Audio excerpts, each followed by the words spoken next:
اس کہانی کو آخر تک ضرور سنیے گا تاکہ آپ کو کہانی سمجھ آ سکے۔ صدیوں پرانی بات ہے، ملک یمن پر ایک بادشاہ حکومت کرتا تھا۔ بادشاہ رحم دل اور انصاف پسند تھا، اپنی رعایا کا بہت خیال رکھتا تھا۔ پڑوسی ملکوں سے اچھے تعلقات تھے، وہ جنگ سے بھی پرہیز کرتا تھا۔ بادشاہ کی طرح شہزادے بھی رعایا کا بہت خیال رکھتے تھے۔ ایک دن ملکہ کا ہیرے جواہرات اور قیمتی موتیوں والا ہار گم ہو گیا۔ محل کے داروغے نے بہت کوشش کی ہار مل جائے، مگر ہار نہ ملا۔ اس نے انعام کا اعلان بھی کیا، مگر کسی نے بھی اتنا قیمتی ہار واپس نہ کیا۔ آخر کار معاملہ بادشاہ تک پہنچا۔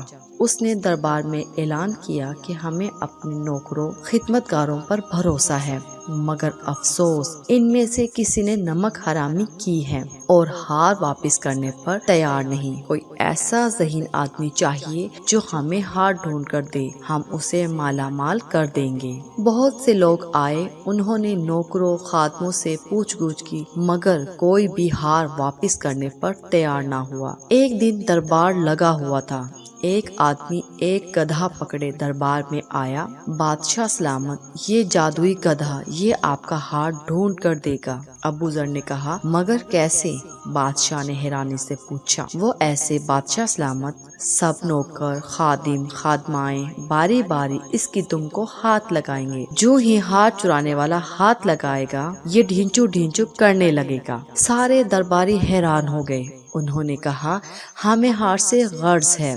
ابو ذر نے 2 خیمے لگانے کا کہا۔ ایک خیمے میں گدھا باندھ دیا اور دوسرے خیمے میں بادشاہ کے ساتھ بیٹھ گیا۔ ان سب نوکروں خادموں کو حکم دیا کہ وہ گدھے کی دم کو ہاتھ لگانے کے بعد اس خیمے سے ہوتے ہوئے باہر کو جائیں۔ سب باری باری گدھے والے خیمے سے ہوتے ہوئے گدھے کی دم کو ہاتھ لگاتے دوسرے خیمے میں داخل ہوتے گئے۔ ابو ذر سلام کے بہانے ان کے ہاتھوں کو سونگھتا اور باہر جانے کی اجازت دیتا۔ نوکر خادم آتے گئے اور ان کے ہاتھ سونگھتے انہیں باہر جانے کی اجازت دیتا جا رہا تھا کہ اچانک ایک خادم کو پکڑا اور بادشاہ سے کہا، بادشاہ سلامت، یہ آپ کا چور ہے، اس نے ملکہ صاحبہ کا ہار چرایا ہے۔ جب بادشاہ نے اس کی طرف دیکھا، وہ بادشاہ کے قدموں میں گر پڑا۔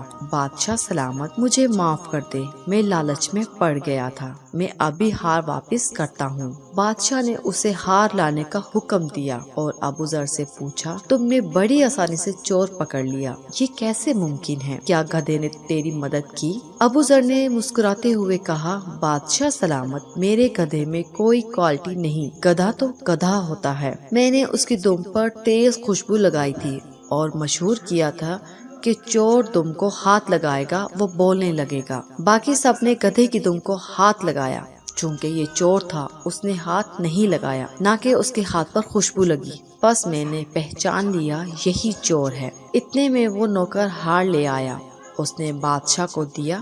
بادشاہ نے حسب وعدہ ابو ذر کو ڈھیروں انعام دیا۔ ہماری اس ویڈیو کو اپنے دوستوں کے ساتھ شیئر کیجیے، لائک کیجیے اور ہمارے اس چینل کو سبسکرائب ضرور کیجیے۔ شکریہ۔